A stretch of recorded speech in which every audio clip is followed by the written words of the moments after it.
Did you know there's an episode of I Love Lucy that was so shocking it got banned in every country? It's true. This beloved sitcom, known for its wholesome humor and iconic scenes, once crossed a line that no one saw coming. In today's video, we're pulling back the curtain on this infamous episode. We'll reveal what made it so controversial and why it was kept under wraps for decades. Get ready to see Lucy and Ricky like you've never seen them before. Ever wonder which TV show first dared to show a pregnant woman on screen? Believe it or not, it was I Love Lucy that broke this groundbreaking barrier. But in the 1950s, pregnancy on television was more than just taboo. It was practically unthinkable.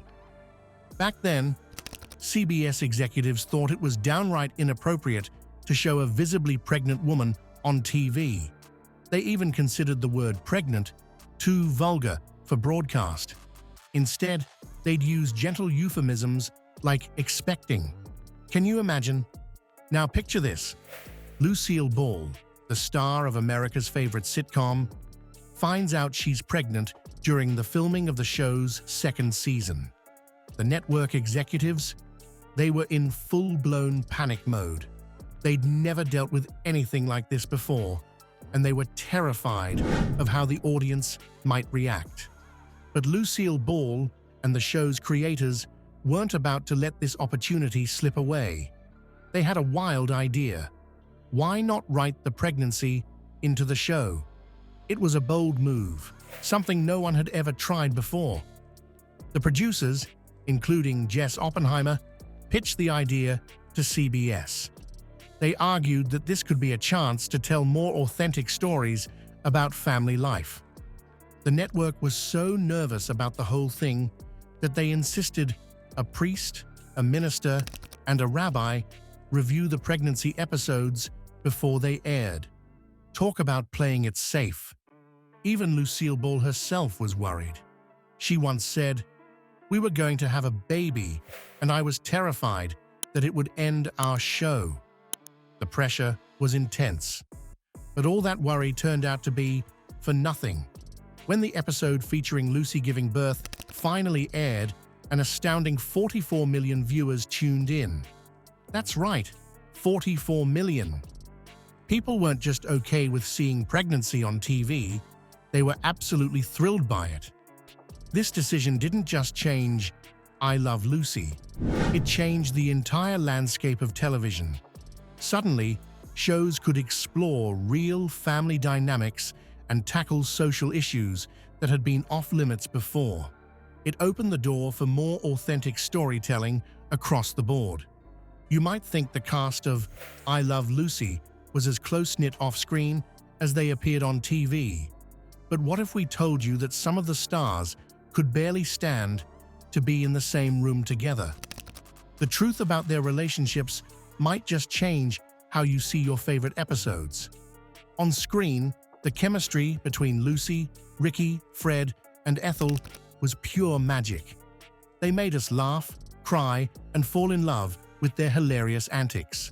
But behind the scenes, things weren't always so rosy. In fact, some of the cast members were locked in bitter feuds that threatened to tear the show apart. Let's start with Lucille Ball and Vivian Vance. At first, these two weren't exactly best friends. Lucy was worried about sharing the spotlight with another attractive actress.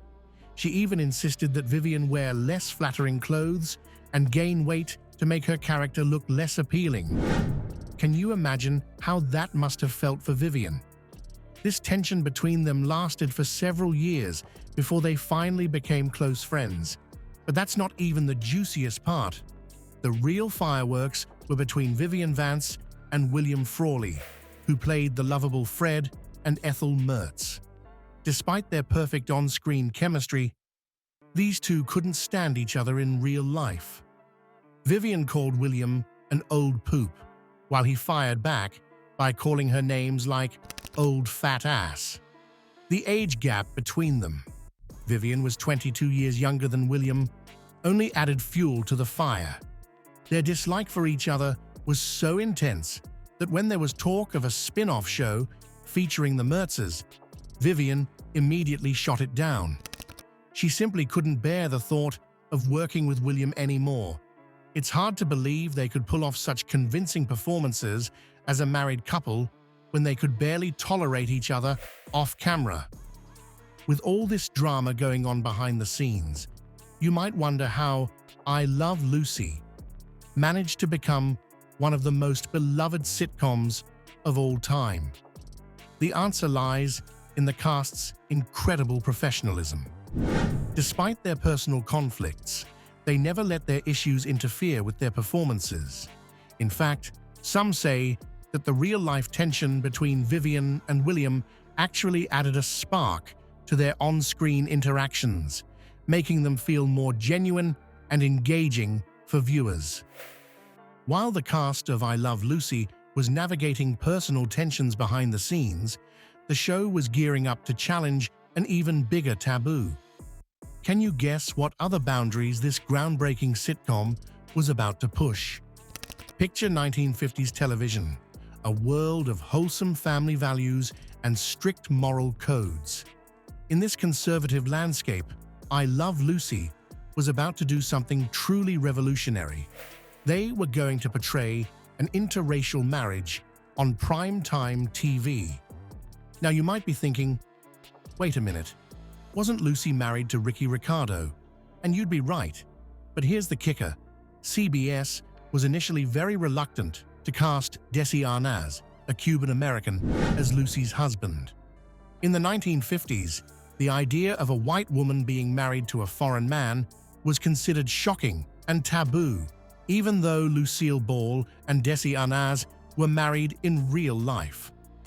The network executives were worried.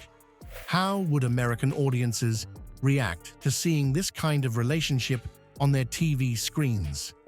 Remember, this was a time when only 1% of television characters were people of color. The concept of a mixed marriage was so controversial that CBS thought it might be too risky. But Lucille Ball wasn't about to back down. She insisted on casting her real-life husband, Desi Arnaz, for the show. It was a bold move that challenged the societal norms of the time. Ball and Arnaz had to work hard to convince CBS that audiences would accept their on-screen relationship. Their secret weapon? Chemistry. The couple's undeniable spark, both on and off-screen, played a significant role in winning over the network. They argued that their real-life love story would translate beautifully to television, and audiences would connect with their genuine affection for each other. As the show hit the airwaves, everyone held their breath. How would viewers react to seeing Lucy and Ricky's loving and comedic relationship? Would they embrace this groundbreaking portrayal? Or would it be too much for 1950s America? The result? I Love Lucy became a massive hit, despite, or perhaps because of, its boundary-pushing content. Audiences fell in love with Lucy and Ricky's relationship, proving that they were more than ready for diverse representation on their TV screens. Think I Love Lucy was revolutionary just for its on-screen representation? That's only half the story. Behind the scenes, a quiet revolution was brewing, one that would change the face of television forever. Ready to discover the hidden legacy of America's favorite redhead? During its original run, I Love Lucy wasn't just popular, it was a cultural phenomenon. The show consistently topped the Nielsen ratings, with millions of Americans tuning in every week to watch Lucy's latest antics. But here's the million-dollar question. Could a show from the 1950s really stand the test of time? Well, let me tell you, Lucy and the gang didn't just stand the test of time. They aced it with flying colors. Since it first aired, I Love Lucy has never left our screens. That's right, for over 70 years, Lucy has been making new generations laugh. The show's been in constant syndication, entertaining audiences around the world. It's like the Energizer Bunny of TV shows, It just keeps going and going. But I Love Lucy didn't just entertain. It revolutionized how we make TV. Remember those classic scenes with Lucy and Ethel in the chocolate factory or stomping grapes?